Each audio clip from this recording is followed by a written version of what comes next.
Oh, there we go. So we've got Wendy, Riley and Daniel joining us. These guys are either planners or organisers for Easter and Gold Coast. So thanks, guys. But before I hand over, I've just got some stuff to run through quickly from Frederick, Brodie and I. First of all, well done to those that travelled to ACT. That was good. Two very tough days. So I'm sort of looking forward to running in something that's a bit hopefully faster and more open next weekend. For sport class, I just think looking around who's on, maybe Joe. Is that you, Joe Allison? You, Joe? We had we trialled sports class last weekend in ACT, and I think it was actually quite successful. So we had good numbers in all the classes running sport, and I think the idea of making it more accessible to more people worked. So I'm just wondering if anyone that ran sport is on. Do you want to just speak up and just have a quick little word about it? Anyone? Bruce, you ran sport.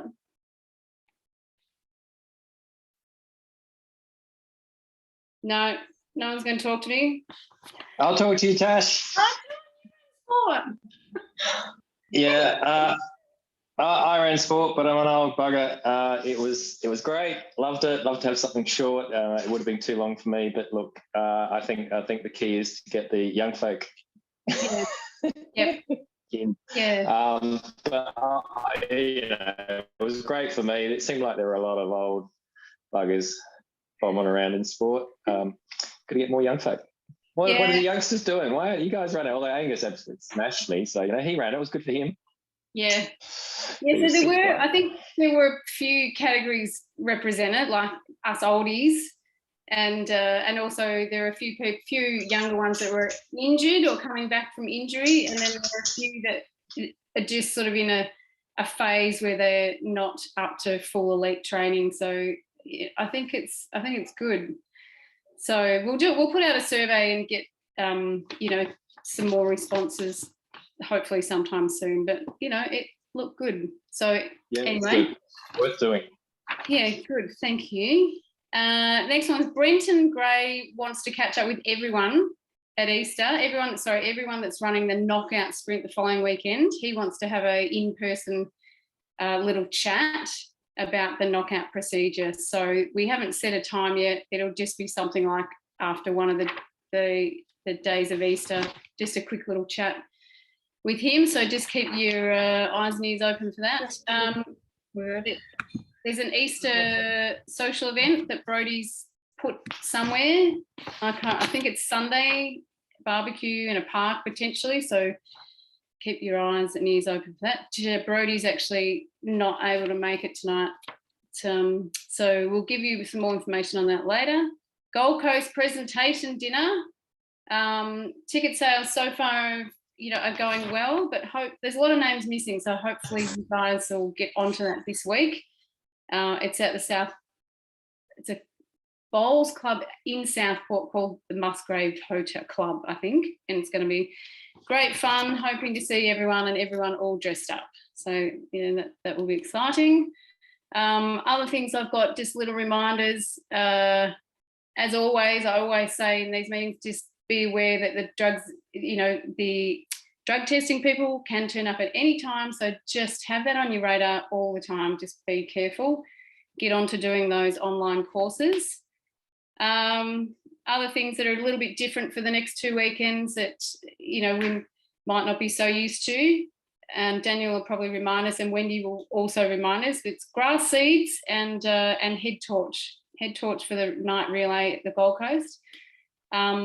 And I suggest those people that are hanging around between Easter and the Gold Coast weekend, perhaps search out our Wildfire Sports sponsor and maybe go and have a visit to the shop and buy yourself a head torch if you don't already have one, like me. And also, just before I throw to these guys, and then to Frederick, if there's anything else I've missed, for those people that are nominated, I think now's about the time that we need to, as a courtesy to the selectors, please have a think about it. And I guess if you've decided that you can no longer travel overseas this year, to contact the selectors or send them an email. And I reckon after day 3 of Easter, that's the time that you sort of probably need to definitely do that. So we'll give you Easter to have a think about it. I mean, you can still leave it in if you're pretty certain, but if you know for sure after Easter that you're not going to go, let the selectors know, because it'll just make the selection process a lot easier. Okay, Frederick, is there anything else you can think of? Frederick's no, I don't think so. Yeah, that's all good. Frederick's just come back from Sweden, guys. So he's thanks for joining. He's very jet lagged. Yeah, sorry about that. Yeah. All right. Anything else, Frederick? No. I put the link there to the presentation dinner if you want to sort of read more about that. Yeah, no, just get in contact with us if there is anything regarding the selection and what else it could be. Thanks. Okay. All right. Well, so Wendy and Riley, who would like to go first? So chatting about the Easter terrains. Wendy? And that'll help. How about that? Yeah, that's better. Well, what I might do is I'll put up the previous maps that you can see from the website, and with a bit of luck, I can actually find them.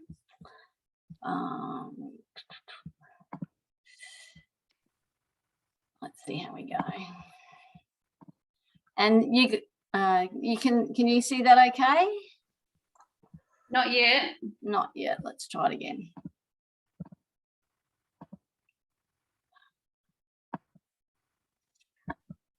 Might not be having any good luck here.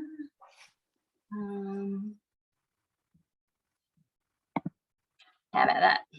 No, something's there we go. Rightio. Okay. So I just thought it might be worthwhile letting you know that, so the maps that are actually there for Reedy Creek and Boscoville are adjoining maps. So it's quite a large property. The property's been owned. The couple who will come to the presentation at the end of the days are well into their 90s. They're still very active farmers, and their family are heavily invested in this property. So the names, we call Reedy Creek the whole area, and the northern section is referred to as Boscoville, and the southern section you'll discover has a Minmore is the name of the map, but they're basically a north-south adjoining property. And I suppose when you look at the map, if everyone's doing their homework without giving too much away, I guess my best advice is read the bulletin.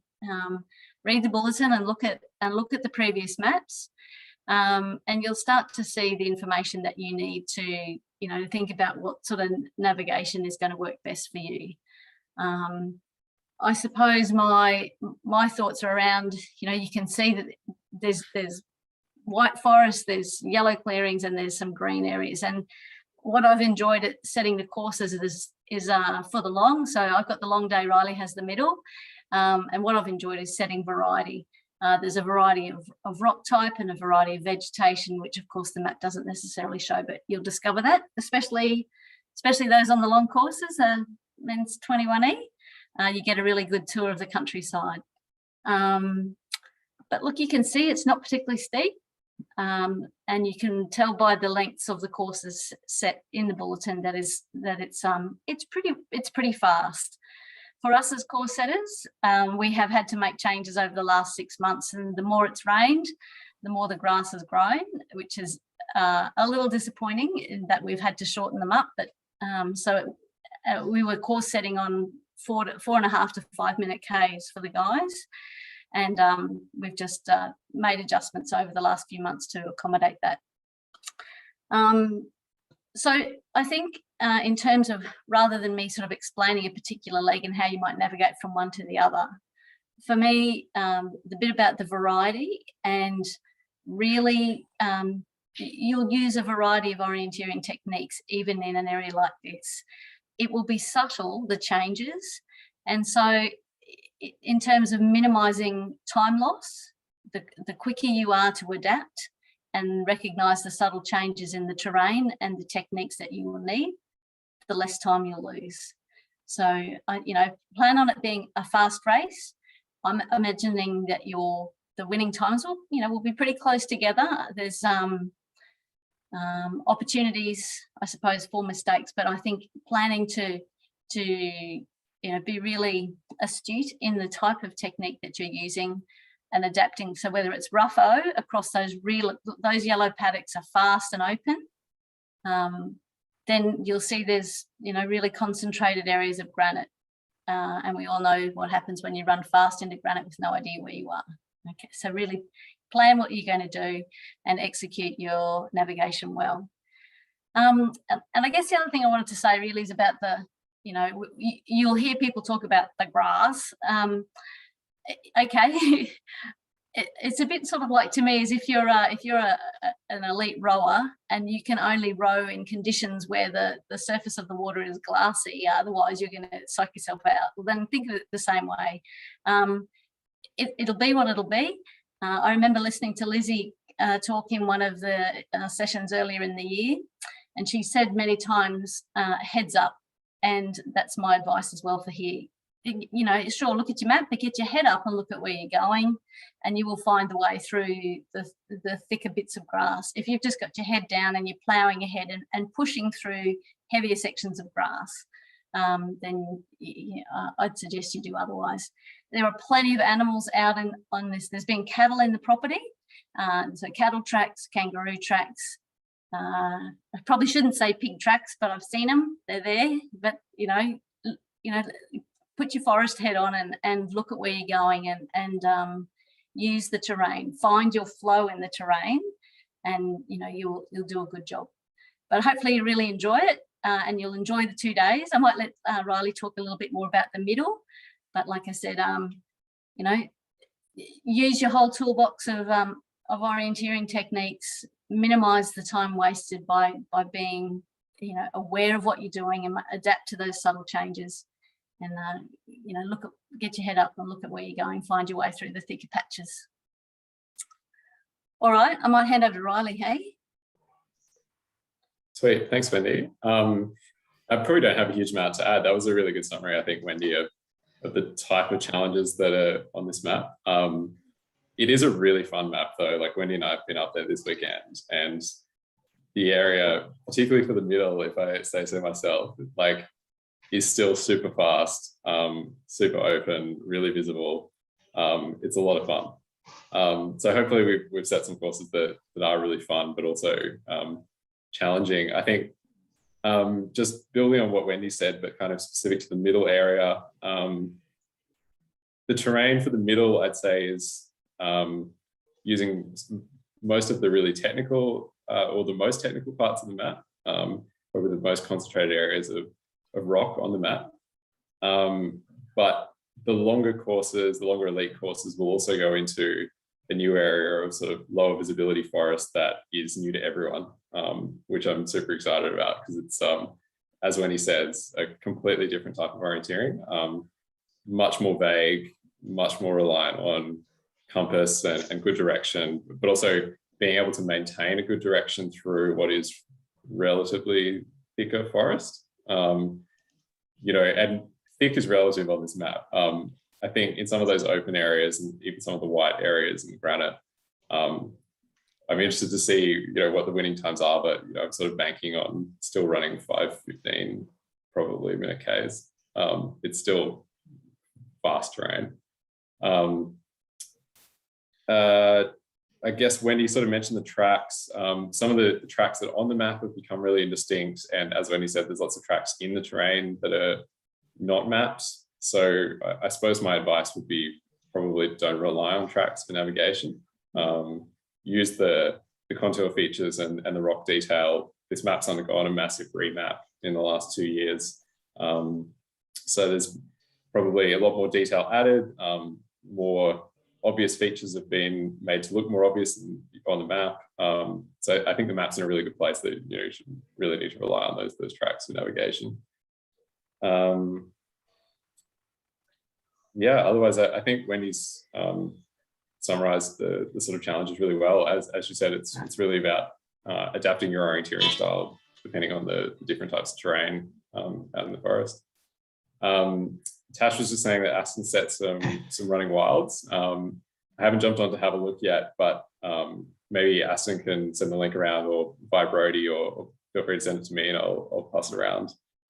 Keen to have a look at those, and they're there for you to practice on the old maps as well, I guess. Maybe just a couple of other things I might draw attention to in the bulletin. So there is a drinks control. That's a spectator control, so get organised and have a look to see what it says in the bulletin about that. I suppose we had always planned for it being hot. The weather forecast is looking pretty good for us up here. I think at the moment it's sort of 25 maybe maximum, but you've also got early starts, and particularly on actually both the middle and the long day. So yeah, just get yourselves a little bit organised about being up early. So hopefully, yeah, it's looking like the weather's going to be great, but that was just a couple of things. But yeah, do read the bulletin. That's, it's the fairest way we can provide you with the best information we can. So have a good look at that. And I guess having been in the terrain this weekend, a bit of an update on the grass seeds. There's plenty of grass seeds out there. So I think my advice for clothing selection would be leave the long socks at home. It's like fast underfoot. There's nothing there to scratch you. Like I'd be saying running shorts or 3/4 tights or whatever, and as minimal sock as possible. Go like the New Zealanders. Yeah. Oh, thanks, guys. I've got just a couple of, probably boring questions, but what the creek that's running through the middle, is there much water in the creeks at the moment? Are they going to be difficult to cross, or? So I think the long courses are the ones that encounter the creek a fair bit, and my note in the bulletin basically says read the map carefully for the best place to cross. So there are plenty of water holes in it. With the creek's been flowing. If you choose to cross where there's a blue looking water hole, you'll get wet, which is unusual in Queensland. Normally we get to a creek and just ignore it, but you will need to have a little look. But there are plenty of crossing points. But if it's showing more than a thin blue line, you'll need to look carefully about where you decide to cross. Yeah. All right. Good. How about, this is just what I've written. There's lots of long grass. We know that. Is it sort of rocky ground under the long grass? Like you find around Bendigo. Is it that sort of the rocks are hidden in the grass, so it makes it hard? Not generally. Maybe in some of the areas where there's rock on the map, it is more rocky underfoot, but generally where it's wide in the forest, it's pretty clear underfoot. Yeah. Yeah. Okay, good. Yeah, I don't think you'd call it ankle breaker terrain. I think what's got harder is that the long grass has made even your normal metre high boulder a little more difficult to see, so compass.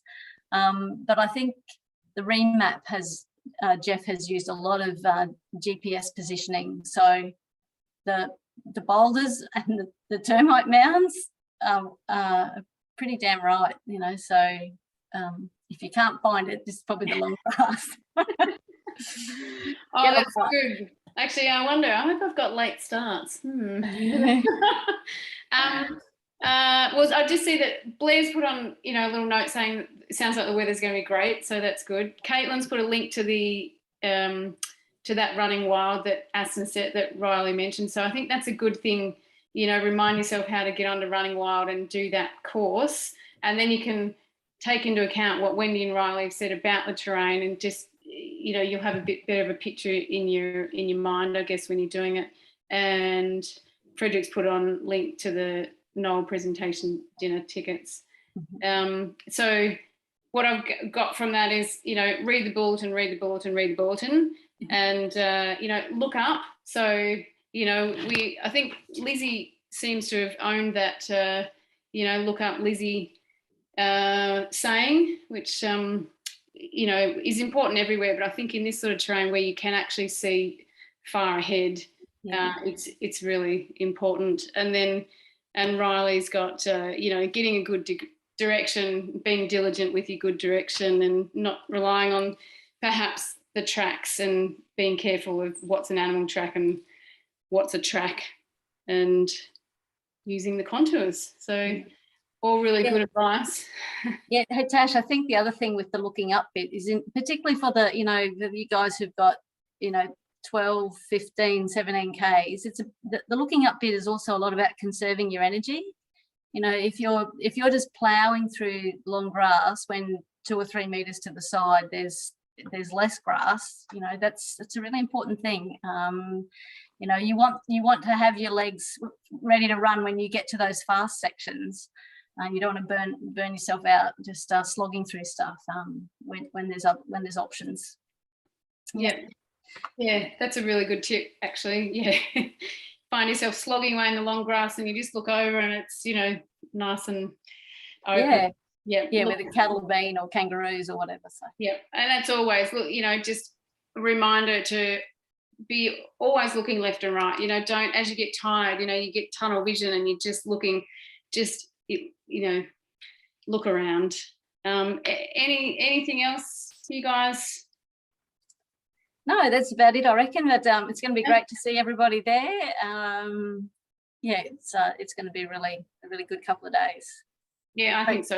I think so too. And just, you know, fingers crossed, touching wood, that, you know, all of us remain COVID free for another few days. Yeah, we just got to get there.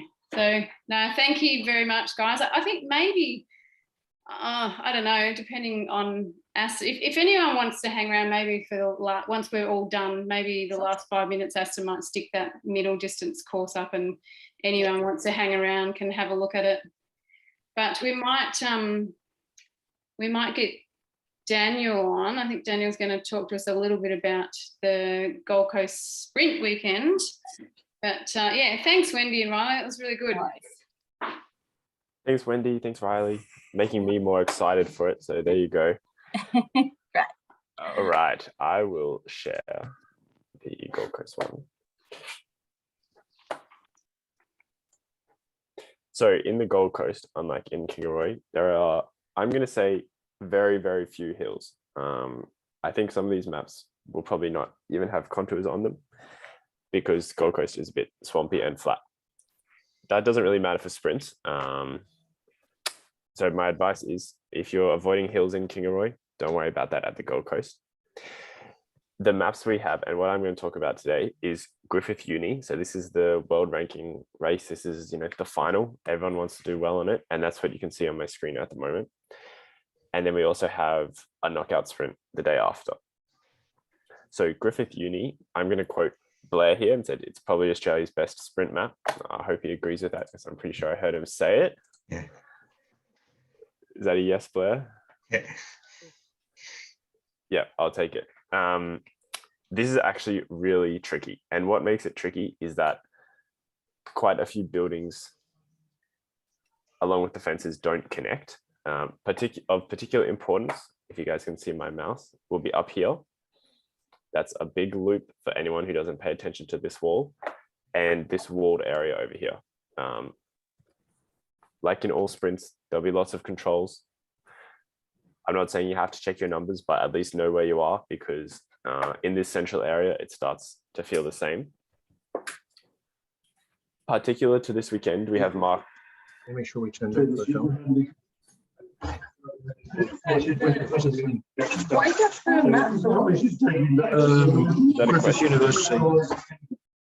that a question? Who's that? Shingle is joining. Oh, Mark's muted himself. All right, we're back. Common to this weekend is the mapper, Mark Roberts, which means once you get used to them, they'll all be the same. And he's put in very detailed map notes. They're on the website.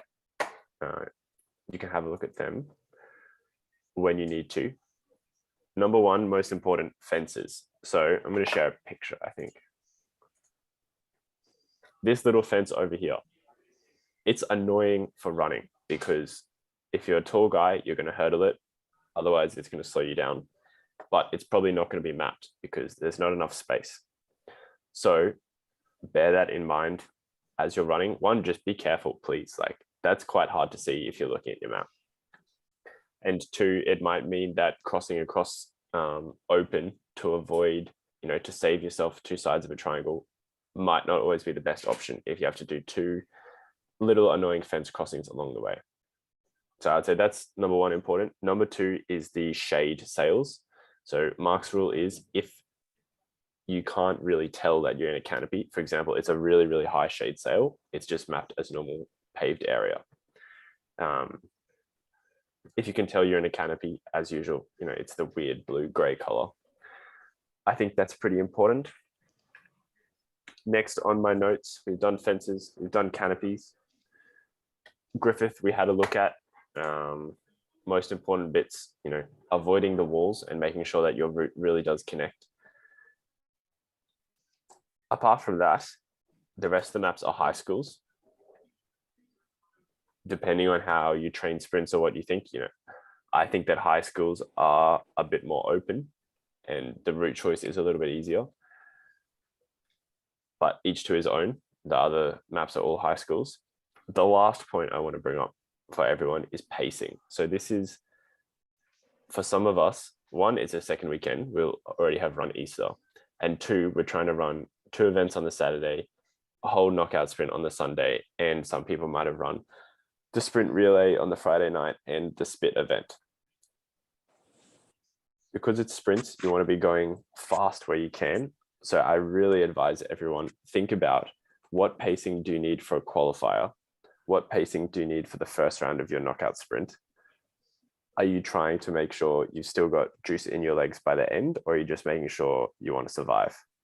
I think this is kind of like a Melbourne Sprint weekend. This is going to be one of the important times where warm-ups and warm-downs are so precious because you're trying to turn around and back up for the next event. Any questions? I'd just make for following on from Daniel, and I was controller here for 2016, so it's where my knowledge of area comes from. I think one of the things which makes Griffith really distinctive is that a lot of uni campuses you can just run between the buildings, but here you can't. A lot of it is olive green and the paths are quite irregular, so you have to plan your routes between the buildings as well as your routes around them. Yeah, I'm just, having a look. There's a lot of out of bounds, garden beds as well. Yeah, and irregular shaped buildings. Yeah. Dan, can I just ask, can you just go over the undercover area again that we were talking about? So are you saying that if it's really, really high, it's not marked as an undercover area? Yes. So I'm not going to say anything that's you're going to come back and say Daniel said the undercover areas weren't marked. So this is from the website. You guys can see where it is, and this is the general map notes. So this applies to all maps for the Gold Coast weekend. I'll let you guys read what it says under canopies.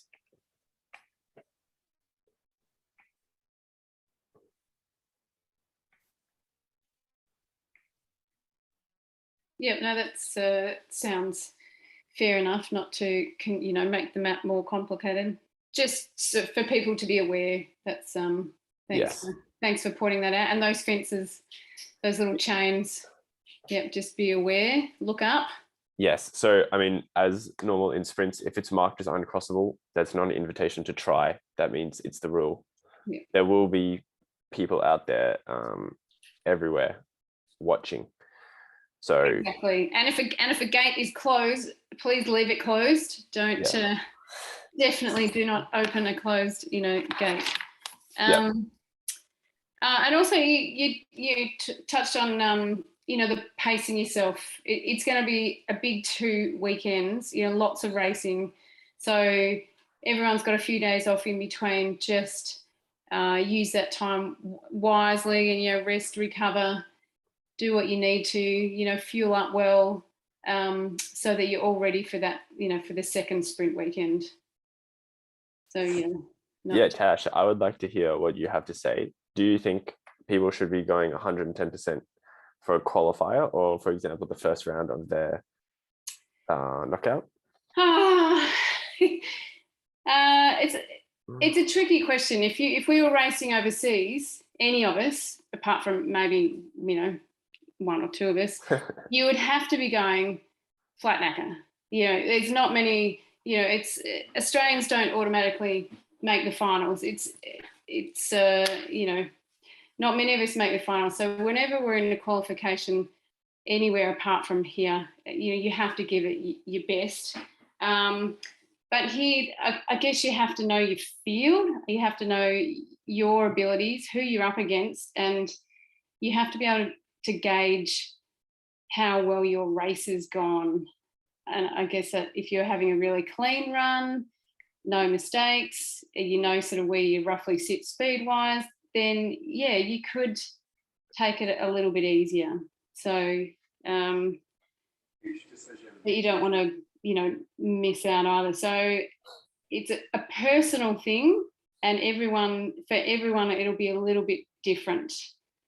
So there are people that will have to try to get through, and there are some that can just cruise through. And I think you sort of need to know roughly where you sit in the field. Yeah, I mean, that makes sense. Does anyone else want to throw in an opinion there? That's Warren. You're not muted, Warren. I think also, apart from that, you need to be, it's in between the races that is also really important. So you need to refuel, within that time zone, rest, apart from doing your warm down, and then you warm up again, and not be standing out in the sun, walking around too much. Just take it easy, and to prepare for your next race.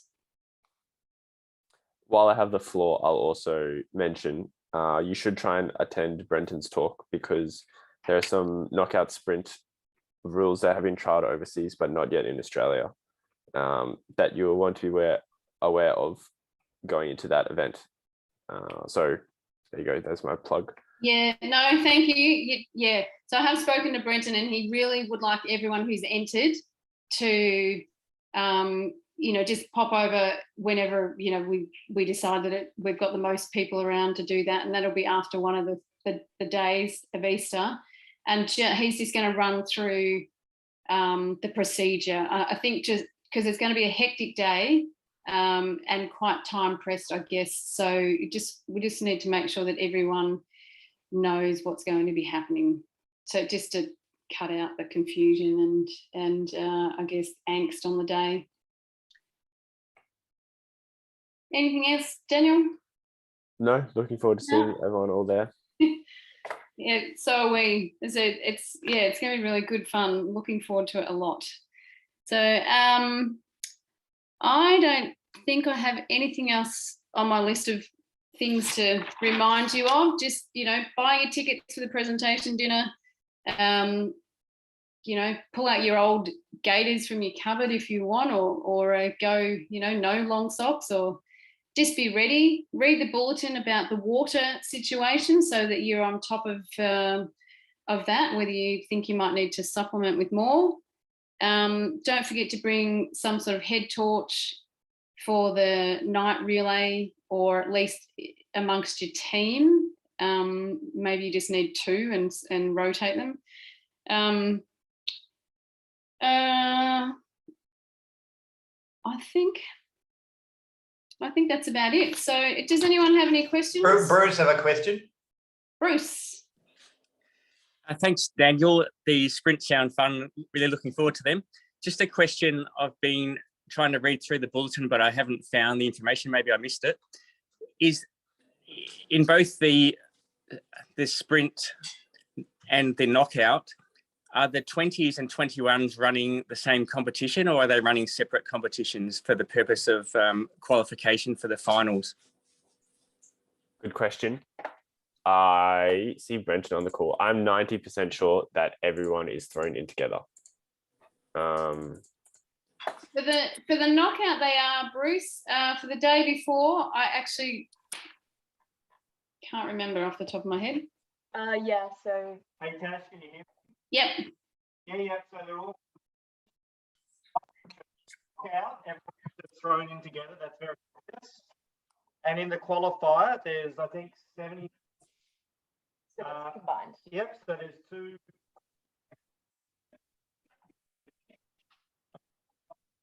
Oh, you're cutting in and out. We've sort of lost you there. Well, I've lost you. That's why I moved out. The internet's so bad.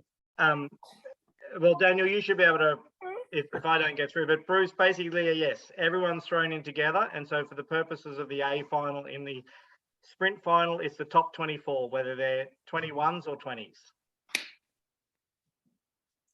Thank you.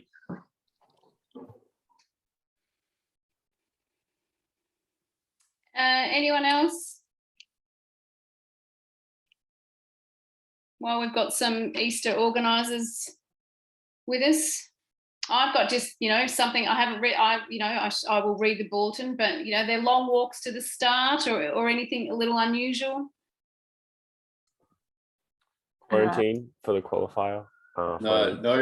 No long walks to the starts for at least day 1 and day 2 of Easter, but car parking's pretty tight. So we put in the bulletin, we'd really appreciate if people could try and carpool if possible, at least from Kingaroy or out on the road, because the track into the map is a lot better than it was, but still a bit sketchy in places, and the car parking's pretty tight. So we're keen to just minimize how many cars are coming into the map. So carpool if possible.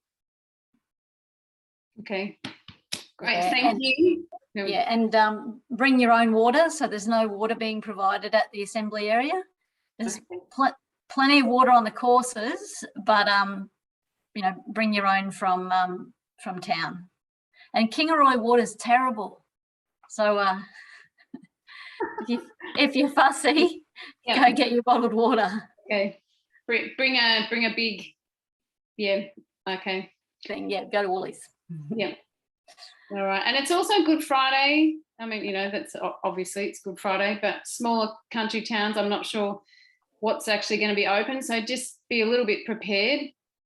Yeah, that's what we've found out from the locals, that there'll be very little open. You might get one servo that's selling 2 kilograms of mandarins, and that's about it. So get organised. It's a bit of it's a busy little town when it's awake, but if it's it'll be dead over Easter. And apparently there's a speedway on at the showgrounds and stuff. So okay, well, I did ring to try and organise to eat out on Friday night, and I think the first 2 or 3 places I rang were not open Friday night. So that might mean just and also the supermarket, I think, was shut or shutting early. So don't get caught out. Just buy something early or bring food with you for that first night. Just don't get caught out. And actually also just another little thing, because it's happened to our family in the last few weeks, SI sticks are going flat. It must be everyone must have bought them 3 or 4 years ago, and 3 of ours have just gone flat in the last few weeks. So just be aware that they if you're mid-race and it stops beeping, just punch it sort of manually and continue on, but just keep an eye out for that. And the guy, I don't know about the Queensland O shops, but the New South Wales guy is actually doing like refurbished ones. You trade in your flat one and buy a new one at a cheaper price. So that's an option as well. But we need to let the organisers know if you're going to use a different number. All right, well, I think that's it, guys, unless anyone's got another question. And if we don't, I'm going to get Aston to perhaps share that map, and then everyone that wants to can, go off and eat dinner, go to bed, whatever, and Aston can share that running wild, and he might even just have a little talk through what he thinks, or anyone else can jump in and have a chat. So thank you for joining, everyone, and look forward to seeing you all next weekend. And thanks to Wendy, Riley and Dan too for jumping in there. Thank you. You right, Aston? Yep, I'll just share the screen, I guess. It's orange. Show. I am gonna assume that you can see this and just click on the thing. So I've only set one running wild for Insta, but I'll open it up. I'll set some more in the coming days and probably set some for Gold Coast as well. And they're usually all just public. Somebody's gone and drawn a funny route here. I usually just make them all public. So if you go to the running wild, that's not it. If you go to I've just gone back to the main page. All right, you know where to find them. So they're just at the top. They'll be, the person that made them will be a key 1, 2, 3, 4, whatever my thingo is. So just click on that and it'll be called East or Day 1 or whatever. So this one I'm pretty sure is the middle. I set it for the men's 21 course. So it's got the right amount of controls and approximately the right distance, and the start and the finish were the best I could make it out from the bulletin. It could be wrong, but I tried to do the best I could from the bulletin, and then just quickly sort of set a course and what I thought maybe the challenges could be. It didn't include that new bit of low vis stuff that they mentioned. I'm thinking maybe that could be over here, or I'm not sure, potentially over here, or maybe there's something across this fence that isn't mapped yet. I'm not sure, maybe there's some bushes growing up somewhere, but maybe it's after the spectator loop, who knows. But like, as Riley and Wendy said, all the rocky bits looks really quite fun. I'm quite excited, and hopefully it's as fast as they say, because that'll make it really, really interesting running, really fast through detailed rock and stuff. Sounds really good. What did you want me to do, Mum? I don't know. I just thought people might still, be keen just to actually look at the map. So I don't know if you and Riley, or you, Riley, Wendy, or anyone wants to just, I don't know, perhaps talk through, 2 to 3, and just what you're looking at as you do that leg, thinking about what Riley and Wendy have said. And Riley, you jump in if you think, the way that you would do it, having run here before, or without obviously, giving away anything we shouldn't know. All right, I guess so. This is 2 to 3. I've just orientated it. I'll go first then. I have a disclaimer. I've never run in this forest. I think I've barely run in Queensland ever. So I was injured at Oz Champs in 2016. So maybe I've never run in Queensland. I don't know. So what I'm saying could be completely off base, but I'll give it a crack. What I see on this leg is, obviously it looks quite tricky because there's a lot of rock and the control is pretty much entirely through the rock, and it's quite vague. There's not many contour details, but looking at it, there's a few things along the way that might help. So I guess out of the control, immediately you've got this massive flat spot, at least till you get to the creek. So for me, that just immediately go compass out of the control, because you haven't really got any other choice. And ideally, I'd like to miss a little bit to the right here to make sure I'm not don't hit at this point here and then have to run up through the rocks. So down to the creek, and then along the creek to the bend. I might not actually run along in the creek until the bend, but that's what my mind is thinking. I might cut the corner a little bit, but to the bend. And then this is where I don't really know, not having run anything like this, whether I would cut up through the rocks or whether I would actually run all the way around to this nice yellow flat spot. But if that's as fast as they say it is, maybe I would cut the corner through here into the yellow, like a bit of 50-50 of what I've just said. So like sort of halfway between the two, and then into like the top half of this yellow in the gully as well, and then up the flat gully with the two blobs of big rocks on my right, and then in between the last blob and then the first blob on my left. And then from here, it gets a bit scary, but there is a few nice things on the way that can help us if we go from the two blobs of rock, a bit of a compass slash sort of staying on the same height. We get one bit of gray, a little hill, little spur with some gray, and then obviously this massive bit of gray with the boulder, which is the main thing that I'd be looking for. These other things that I mentioned would just be little bonus things. Like if I didn't see them, I wouldn't be concerned. But if I did see them, I'd be like, yay, great. I'm on the, haven't gone accidentally 90 degrees to the right. So end up hopefully on this bit of gray. And then from here, again, not having run in this terrain, I don't really know the best strategy to go from here, but I would be going I'd be probably stop at this point even and get a really good compass and go straight at it, obviously trying to read things, but having that underlying compass, and then maybe being able to tell this last line of rocks apart from all the other ones. But again, I don't know, not having run this terrain, I don't know all the stuff. And then obviously there's this very vague spur that I know that, if I'm still on the east side or the right side of that spur, I know I haven't gone far enough. So, but from this bit of gray to the control, I don't know, compass and hope maybe. Try and find these rocks. Anyone else want to help me get from there to there, or at some other point in the leg? I can probably jump in if you like, Austin. I'd say in terrain like this, you can see there's not a lot of like order to the rock. Like there's just lots of rocks scattered. So I think the most helpful thing I find is kind of grouping rock together where you can and ignoring the rest. Grouping those big features like you mentioned, like that boulder on the bare rock, and using kind of the most obvious features in the rock and really trying to disregard as much of the rest of the rock as kind of just noise that you don't need. Because there's possibly more rock here than is mapped as well.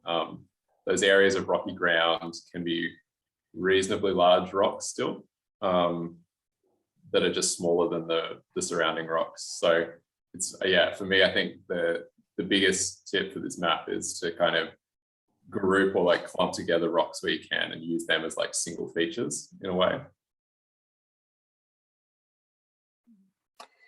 And Aston, probably my only thoughts would be it's a slightly longer leg, and is to make the choice whether to get out of the rock and run the fast to the left, or if if you're confident through the rock, going straight is great, and they're the sort of decisions you'll need to make. What's the best option for you? And I noticed that Ethan made a comment about the big boulders behind as well, which is always a good thing, just looking and extending the control a little bit. Even with the longer legs, I guess they're the things where, even though it'll be subtle, there will be route choice options. So making that decision at what point and what suits your orienteering style best. If you're not such a fast runner, straight might be the thing. Good leg. Yep.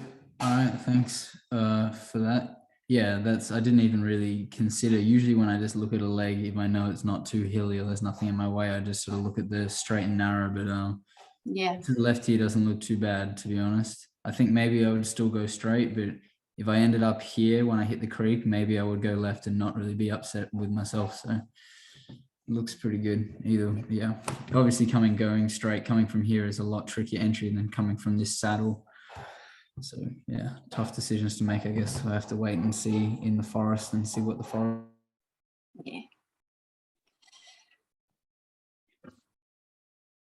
tells us. Is that right? Do we have time, or people can leave, I guess, if they want to? Yeah, I think people can just drop out if they want. So talk through a couple more. I'm not sure. What's that? 4, 5, 6, 7? No, 6. No. 8. Yeah, okay, this one. This one looks quite interesting, more contour shape than the last one, which was quite vague.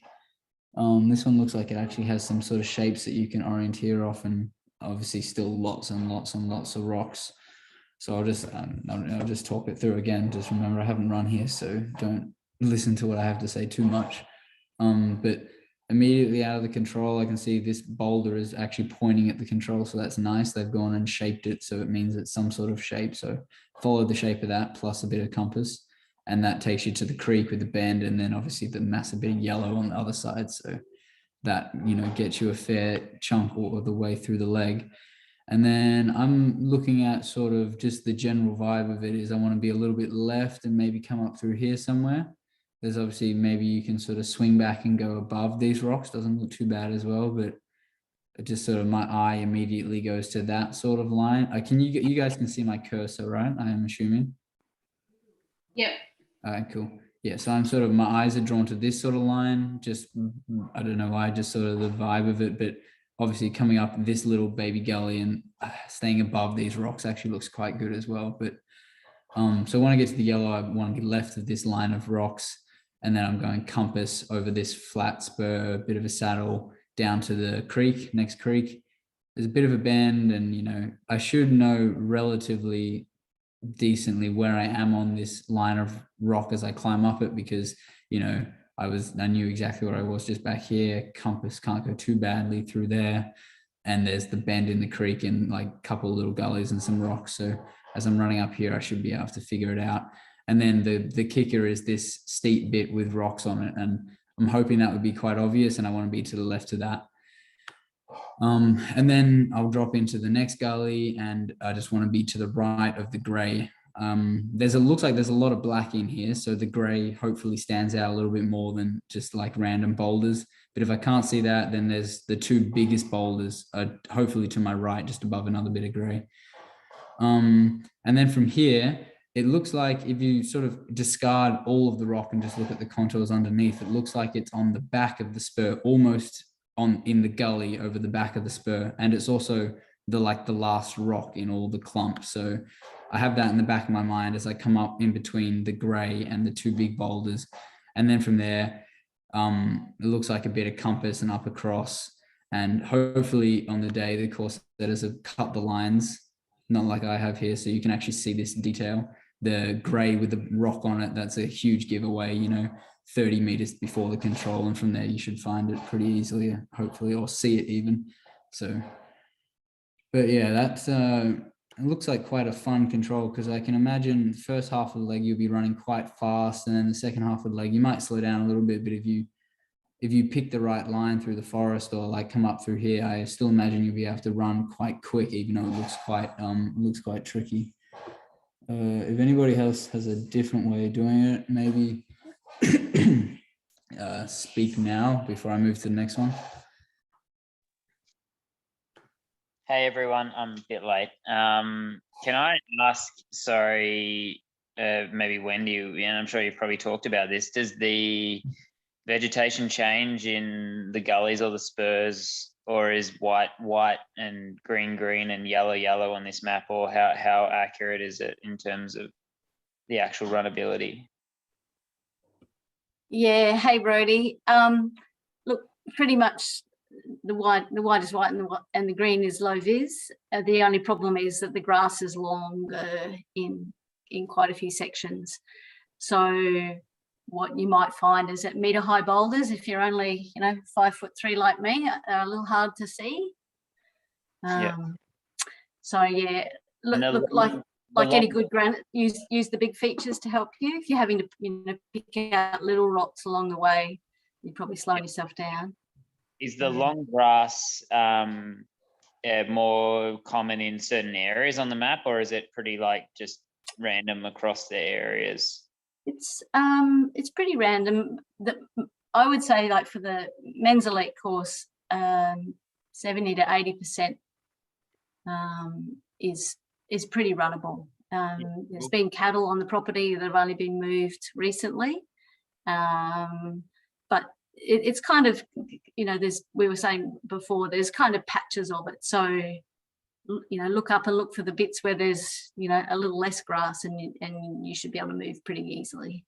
Yeah, cool. But it doesn't so much, apart from the small boulders, it doesn't sort of doesn't affect the ability to read the areas too much. No, I don't think so. The very subtle gullies might be a bit, but if anything, they're probably a little more obvious as a gully because they're greener. They've actually got, they're boggy. Yeah. Well, that's a relief. yeah. Look, I think you'll find it's okay. Sorry, I probably asked a question. Sorry, being asked. Oh, that's all right. Thanks for that. It's okay. All right, I guess I'll move on to another control. Is any of these controls people want to look at? We've looked at a couple of quite rocky ones. Maybe we could look at a flatter Vega one. I don't know what control is this. Let's see if I can guess. The middle distance course, Aston. Yeah, this is the middle distance course. I tried to get the start and the finish and the spectator and as good a guess as I could from the bulletin, and the course length and the control numbers is about right. You've done all the work for us. Good man. Yeah, I just did the best I could from the bulletin. I could be quite wrong if I misinterpreted, but let's try and look at this longer, flatter one. I'll try and guess the number. 21? Damn. 20. Pretty close. All right, so I guess, as Wendy said, it varies a lot, the styles of orienteering you've got. We've looked at a couple sort of mid-length, longer, rocky ones, and now we have, for a middle distance, a relatively long leg, but this looks rapid and fast and kind of flat and vague.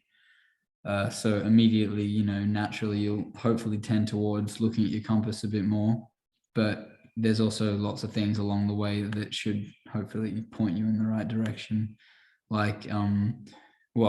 Just the massive big picture is you've got your hill on your left and you've got your creek on the right, and you're halfway in between that for most of the leg. But out of the control is compass. Make sure you don't run over this hill. Make sure you're to the left of it, good sort of start angle to make sure because it's hard to walk out of the control, run out of the control and immediately get a compass bearing. So it's nice to have that sort of angle or feature to guide you out for the first bit before you sort your compass out.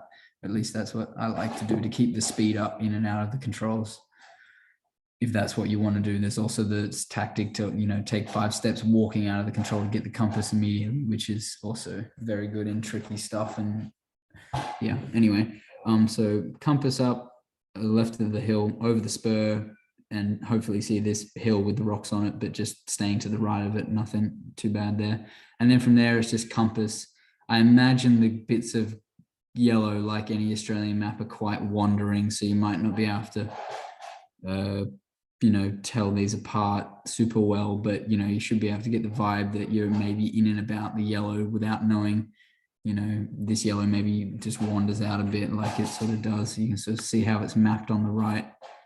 You can imagine it might be hard to tell the boundaries of the yellow. But anyway, so compass, and then there's this line of rocks on your right, and you just want to make sure they're on your right the whole way as you climb up the hill, and then you get to the top of the hill, and then you have a choice to make. Do I run over the hill to the right of the hill? Probably not to the left of the hill, but I wouldn't make that decision back here. I would make that decision, as soon as I can see the hill, and then, as Wendy said, look up, to the right looks like there's no grass. That's great. I'll go to the right. Or maybe to the right has got lots of fallen trees or something, so I'll go straight over and make those sort of decisions in the moment, and, based on the information that the forest is giving you. Let's just say we go straight and we go over the hill in between the 2 rocks. And then from here, if it looks kind of vague, but I guess you've got this nice contour shape to help sort of guide you in. So if you've gotten to here and you get a good compass off the top of this hill, you should probably be able to hit this hill with some rocks. And then from there, it's about finding which rock. But I guess at the end of the day, it's pretty much the last rock. But, you might want to do more navigating than that, saying see this sort of band of rock, or maybe you'll miss a little bit on your compass and see this massive rock on your left or whatever and help guide you in. There's also the yellow behind, and it's in a gully.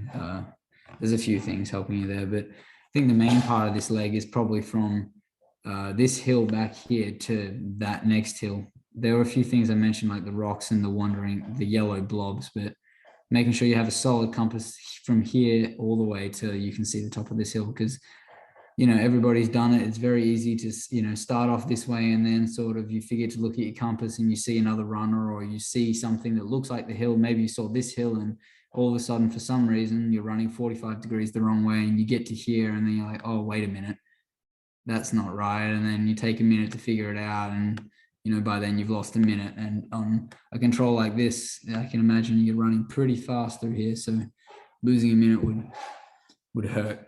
It would hurt the soul to lose a minute on this sort of control where you can run so fast.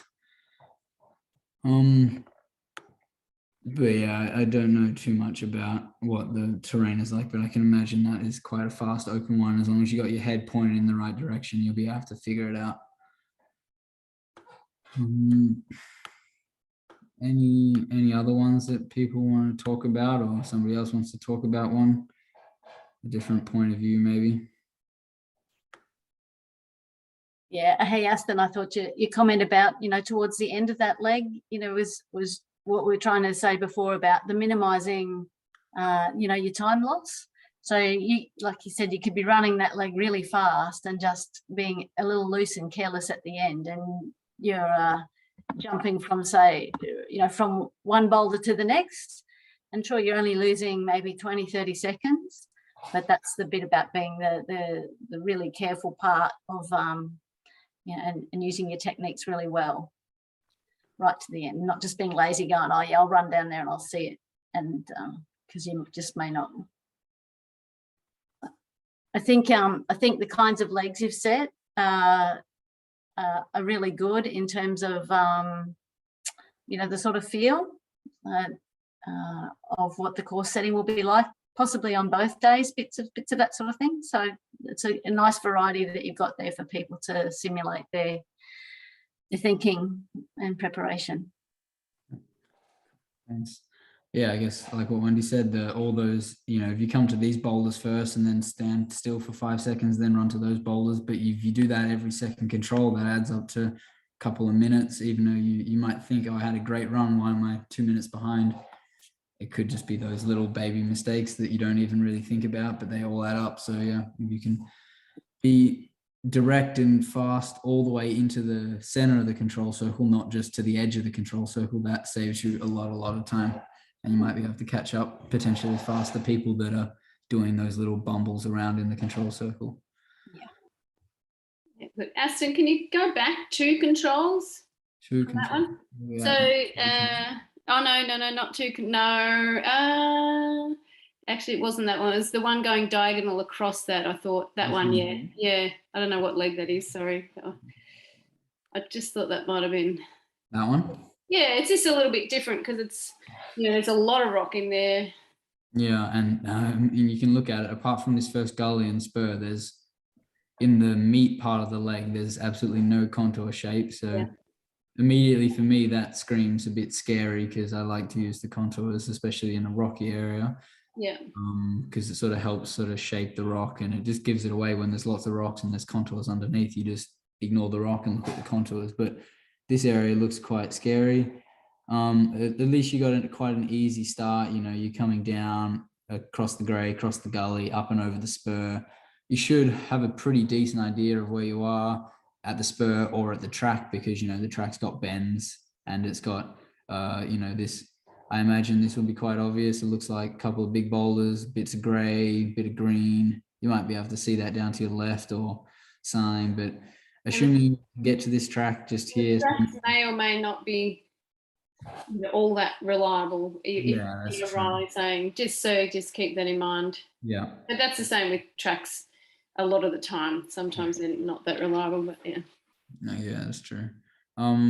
But assuming we found this track, maybe some of the men's 10 or women's 10 had their course run up and around here and they've marked it down for us so we could see it.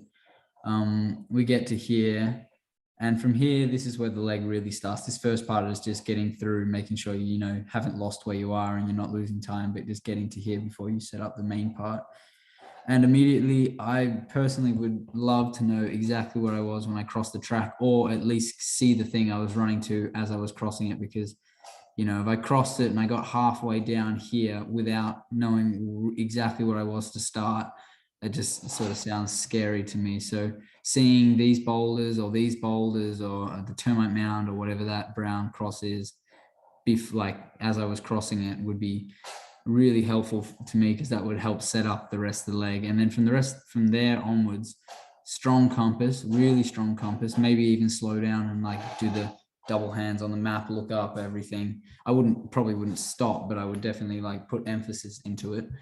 And then head up looking, trying to see anything that comes up. I'll just be running on the compass and looking up. I hopefully see these rocks, and then the control is on, probably on that little gully, but the thing just before it, the gray with the boulder, looks like it stands out, and there's, you know, a couple of big boulders to the right. So if I have my head up in the right direction, once I've passed these rocks here, I should be able to see the stuff coming up and then make sense of it in time to get in there quickly and punch control and go to the next one. So yeah, the boulder on the gray and the two boulders to the right would be what I was looking for, but I would just have my head up in the right direction. So yeah, compass and head up, that control from this after you've crossed the track, pretty much, I think. And then double checking, because, you know, you could see something that looks like your control. For example, that thing looks quite similar to that thing, but just double checking, you know, if you see it in advance, there's no point to put your map away and run to that thing if you're not 100% sure that it is that thing. So if you've seen it way off in the distance, you've got that extra time to double check it. So you may as well. And then once you've double checked it, you can fang it there if you wish. Any other ones, or anybody else got? There's also the option, obviously, to run around this track, but I would go straight on that one. Yeah. All right. I think that's probably enough. Aston, thank you. That was a really good little look. So this is on Running Wild, like Aston said, and there may well be a few more as the week, you know, as we get closer to Easter. So if you want to just have a bit of a practice yourself, put what you've heard into practice, you know, you can do that. That's pretty straight. Whoever Greeny. When you're just clicking, you can just go, oh yeah, I'll run through here. Yeah. So all right. So again, thank you very much, everyone. It's really good and great to have you guys that, you know, in the organising party jump on. I'm sure you're tired, exhausted, you know, and just want to, you know, get to next weekend already. So we'll see you all up there. Thank you. All right. I don't think there's anything more in the chat we needed to. Nope. All good. All right. Bye, everybody. Thank you. Bye.